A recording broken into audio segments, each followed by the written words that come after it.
par ici, j'espère que tu vas bien. Et si ce n'est pas le cas, ne t'inquiète pas, tu es incroyable, alors ça va le faire. Je me présente, je suis Marie-Lily, j'écris le blog Marie-Lily en Vogue, un blog sur la mode responsable et un blog lifestyle. Tu peux également me suivre sur mon Instagram, Marie-Lily avec 3 i, où tu peux retrouver plus de contenu, mes tenues responsables, des reels super rigolos et bien plus encore. Aujourd'hui, pour ma première vidéo de cette chaîne YouTube, je vais te parler de mon expérience puisque ça fait plus d'1 an et demi que je n'achète plus de fast fashion. En effet, au-delà d'un sujet pour mon blog Marie-Lily en Vogue, l'achat de mode responsable est désormais une habitude que j'ai adoptée depuis plus d'1 an et demi. Alors, comment j'ai commencé? D'abord, il faut savoir que pendant le premier confinement qui date de 2020, mars 2020 il me semble, j'ai décidé de m'occuper en effectuant un super méga tri dans mon dressing. Il prenait un peu de place et en faisant le tri, j'ai déjà tout vidé par catégorie, d'abord les hauts, ensuite les bas, les robes, etc. Et je me suis rendu compte que j'avais beaucoup de pièces que je n'avais jamais portées et même certaines avec des étiquettes. Il faut savoir qu'avant, je travaillais dans une enseigne de fast fashion et je voyais donc défiler beaucoup de nouveautés. J'ai donc été plutôt faible en achetant énormément de pièces là-bas. Mais en réalité, je me suis rendu compte que seulement très peu avaient été portées. En plus, en réessayant chaque pièce pour trier mon dressing, j'ai aussi constaté que beaucoup ne m'allaient plus ou ne m'allaient pas réellement à cause de la coupe, du tombé ou que quelques finitions étaient déjà abîmées, des fils qui pendent, des trous par-ci par-là, bref, la catastrophe. J'ai donc pris une décision, ne plus acheter de vêtements neufs. J'ai fait l'état des lieux de mon dressing en vendant énormément sur Vinted et en voyant s'il me manquait des choses ou non. Et à partir de là, je me suis dit que si je rachetais quelque chose, ce seraient des pièces d'abord intemporelles ou des pièces tendances qui ne seront pas pour autant éphémères. Puis, j'ai choisi de ne plus acheter de choses neuves dans un premier temps en me fournissant surtout dans la seconde main puisqu'il y a tellement de choix, que ce soit sur Vinted, Jaio, Vide-Dressing, Vestiaire.co, tous ces sites sont là et il y a beaucoup de pièces en très bon état, voire des pièces toutes neuves, malgré ce que la plupart des gens pensent quant à la seconde main. Quand on regarde les chiffres, 68% de notre dressing n'est pas porté en une année. Face à ce constat, je me suis dit qu'il serait sympa d'ouvrir un blog puisque j'ai toujours voulu faire ma page personnelle et j'ai voulu faire un blog sur la mode responsable. Alors, dans un premier temps, je parlais de seconde main, puis je me suis intéressée aux autres facettes de la mode responsable, c'est-à-dire tout ce qui est mode éthique avec des créateurs, le système de précommande et toutes les autres solutions pour éviter la surconsommation et la surproduction de produits mode.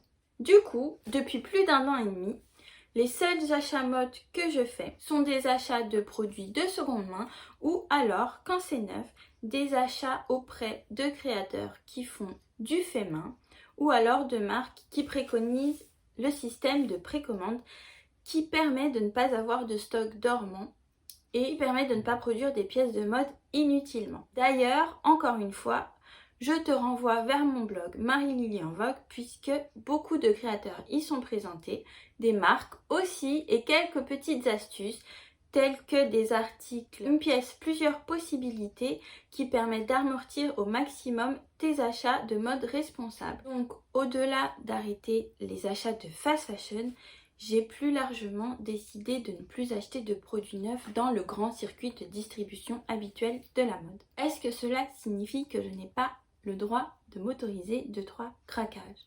Non, puisque encore récemment, j'ai acheté un jean sur le site The Braderie, un jean rouge, puisque je sais que c'est un jean que je vais porter tout le temps, car j'ai un premier modèle de la marque et je n'ai jamais trouvé un jean qui m'allait aussi bien. En fait, je pense que pour réussir à changer ses habitudes de la sorte, il ne faut pas s'imposer une rigueur trop stricte Et il faut éviter de se dire qu'il ne faut à tout prix pas craquer, puisque c'est assez difficile de changer ses habitudes trop rapidement.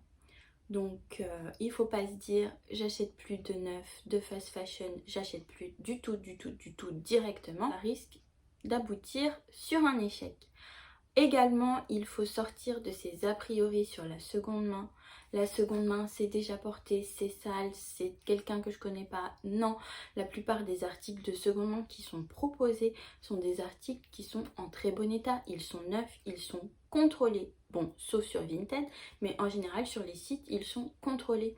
En plus, même quand c'est des objets vintage, les personnes qui revendent du vintage ont tout un travail en amont où ils sélectionnent, ils nettoient, ils réparent s'il faut. Et quand bien même tu achètes un article de seconde main sur Vinted, je pense qu'on est tous dotés d'une machine à laver et qu'on peut très bien laver nous-mêmes le vêtement. Donc, excuse de le seconde main, c'est déjà porté, c'est sale, je n'en veux pas. Je pense qu'il faut passer un peu au-dessus et se dire qu'en plus, avec la seconde main, tu peux avoir des pièces uniques et des pièces à des prix plus bas. Quant à l'achat de mode responsable, souvent le principal inconvénient qu'on peut entendre, c'est trop cher. Oui, c'est plus cher qu'un article de fast fashion, c'est sûr. Mais il faut se référer plutôt au prix d'usage dans ce cas-là, puisque ton article de fast fashion sera certes moins cher sur le coup, mais va-t-il durer aussi longtemps que le vêtement que tu as acheté chez un créateur ou chez une marque responsable qui a pris soin de choisir des matières qui vont durer dans le temps et des coupes intemporelles qui ne vont pas bouger avec un vêtement qui ne s'abîmera pas et ne se déformera pas au premier lavage. Voilà, je pense que c'est les clés, c'est les choses qu'il faut se dire quand on essaie de relever un tel défi qu'est celui de changer ses habitudes de consommation de mode comme je le fais depuis 1 an et demi. Mais est-ce que j'aimerais aller au-delà? Oui, car je trouve que ce n'est pas parce que j'achète de la mode responsable que j'ai résolu le problème de la surconsommation. En effet, le piège avec la seconde main, c'est qu'en cherchant, on trouve souvent des choses et on se dit tiens, une bonne affaire, mais il faut vraiment que je le prenne maintenant pour ne pas passer à côté. Et mon travail, mon prochain défi serait donc de diminuer le nombre de mes pièces achetées par mois. L'idéal, ça serait la pièce unique par mois, blablabla. Est-ce que c'est possible? Je ne suis pas sûre. Néanmoins, sur mon blog, je fais un article mes achats du mois précédent.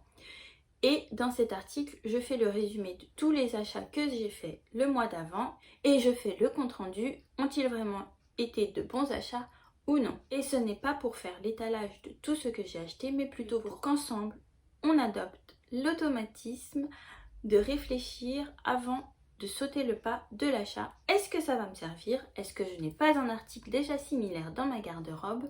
Etc. etc. Voilà, n'hésite pas à me dire en commentaire si cette vidéo t'a plu et si toi aussi tu essayes de relever ce défi de consommer la mode de manière plus responsable. Je te donne rendez-vous sur mes réseaux sociaux pour plus de contenu. Bisous!